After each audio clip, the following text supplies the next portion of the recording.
And so if you'll turn to your scriptures, we'll hit some highlights related to these particular sections. Now, to set the stage, you're quite familiar with that this is now the 11th month of the 40th year. And so they have spent a long time in the wilderness.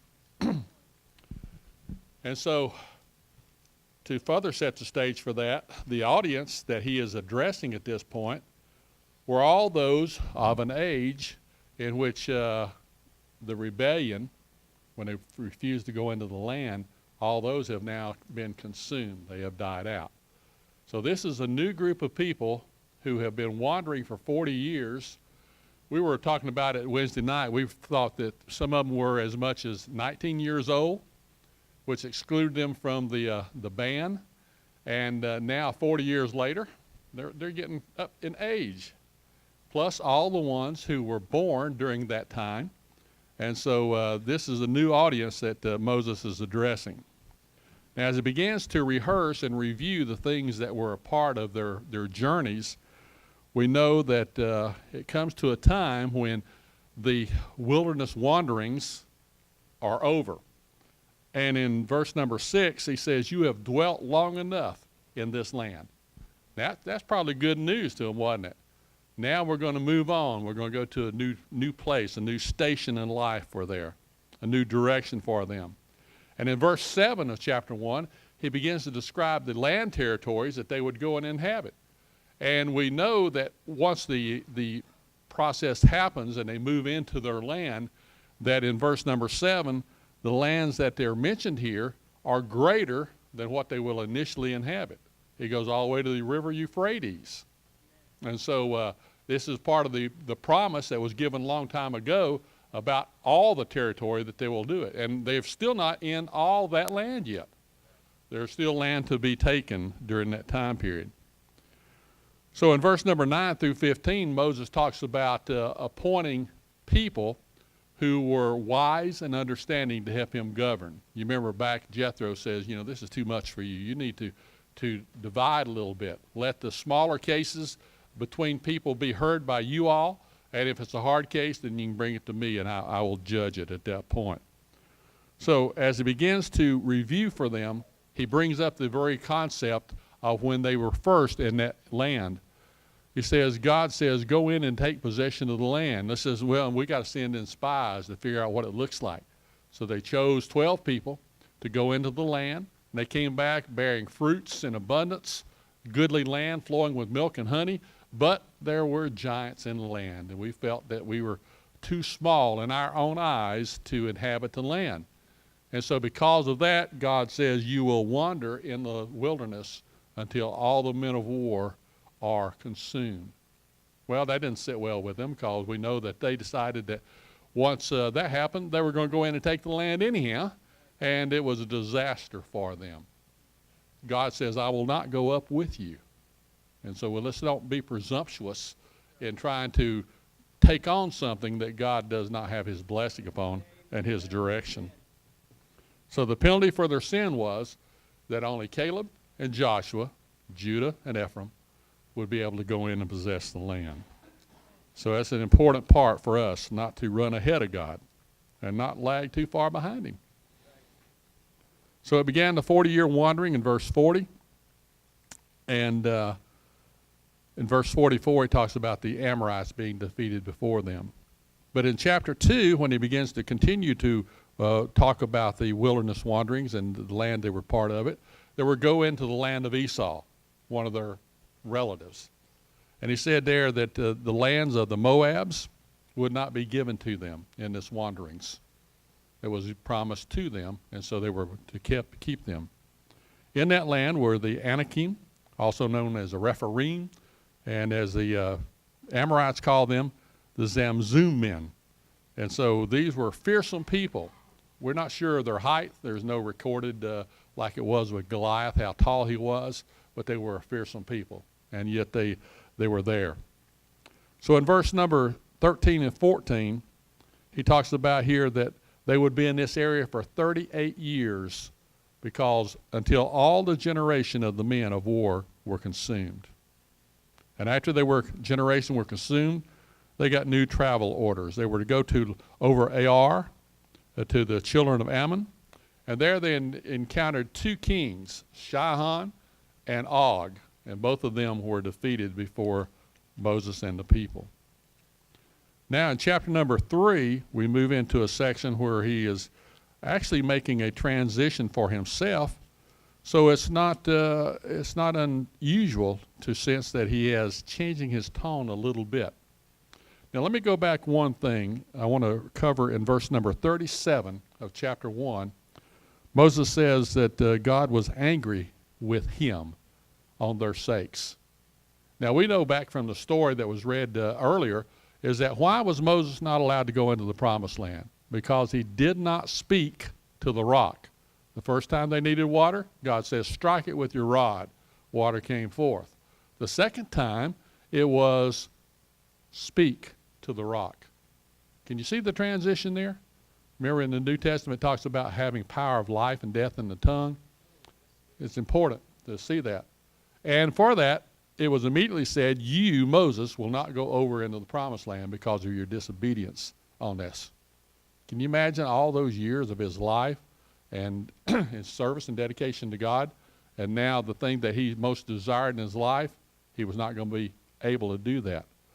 Now, I've talked with Matthew a little bit, and then there's some transitions here I want you to see. This word in verse number 37 of chapter 1 indicates that God was very angry with him. Now, let's go jump ahead a little bit to chapter number 3, and we'll come back to that in just a moment. So in chapter 3, they defeat Og, and then they were given land. Manasseh, Reuben, and Gad were given land on the east side of the Jordan. And that's where all of them were encamped in the plains of Moab at this point, but they wanted to stay over there. They had got roots, if you will, in that land. God says, you can stay here, but you have to go with them into the land until they find rest, and then you can come back and inhabit that. We were talking Wednesday night about it, is that sometimes when you're asked to leave your comfort zone, your area, and go assist in another area. And that's important to be able to do that. So it says here, beginning in chapter 3, verses 21 through 22, that Joshua now was going to become the leader. And Moses was commanded to tutor him, to bring him up, to prepare him for his new leadership role.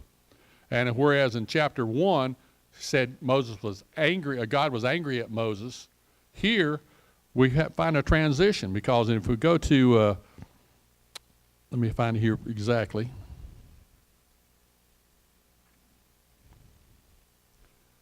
Pardon me just a moment. I brought the small print edition. All right, here you go. Verse 18, let's start there. Then I commanded you at the time, saying, the Lord your God has given you all this land to possess it. All you valiant men shall cross over, armed before the brothers, the sons of Israel. Make note of the word cross over. But your wives and your little ones and your livestock, I know that you have much livestock, shall remain in your cities as I have given them to you, until the Lord gives you rest to your fellow countrymen. Let's go a little further. In verse number 23 says, I pleaded with the Lord at that time, saying, O Lord God, thou hast begun to show thy servant thy greatness and thy strong hand. For what God is there in heaven on earth who can do such mighty acts, such works and mighty acts as thine? Let me, I pray thee, cross over and see the fair land which is beyond the Jordan, that good hill country and Lebanon. But the Lord was angry with me on your account. Now the word there for angry, in one version, the RSV says wrath. But it comes from the root word abar, which means to transitions, to cross over. And so it says, Lord was angry with me on your account. It means God had already decided in his mind that Moses was not going to be the leader to take him into the land. Part of it was because of his own disobedience. But now we see that here, the word for crossover, the word for angry, and a little bit later here in this part here. Let's go to 27. Go up to the top of Pisgah, lift your eyes to the west and north, and look over and see it with your eyes, for you shall not cross over the Jordan. All these words are the same. And so we know here that God had determined that Joshua would be the new leader. How many of you been through times when a long-standing leader has had to transition and you've come up with a new one? You know, there's some adjustments to take place there, but it's God's plan and God's will. You know, I did that one time. I had followed a pastor who was over there 23 years at one point and left to go to another charge, and I came in. And, you know, he never left in the minds of the people. You know what I mean? And so be aware that sometimes God acts in a way contrary to our desires. And we have to be obedient and willing to let that go on. And so I was in the middle of the night the other night, 4:30 in the morning. I'm sitting here meditating on this word. And because we talked about it in class the other night, that, you know, the word angry, you know, God was angry. We thought, did he reinterpret that? That it was their fault for your sakes? For your sakes? No, he didn't do that. It's already that God had chosen leadership. And you know, when he struck the rock, instead of speaking to it, the people needed a leader at that point to hear God. Not to do it in their same old way, the things that he's comfortable with, but to step out and do something totally different. You know what I mean? And when that happens, the people are elevated in their faith that their leader, the appointed man, is able to hear God and follow him. Because I think they suffered greatly because of that. Now here it is. I want to go over, Lord. You can't. But you are to prepare the next leader. That's an interesting point there. So let's pray for Matthew and the other leaders of the congregation, that they hear God and act, not in the old way that they're comfortable with, but let's hear them and move into a new direction, a new elevation, a new presence with him. Because you know what? You can't make up through sacrifice what you lose through disobedience. And so you can't do a lot to make up for a mistake.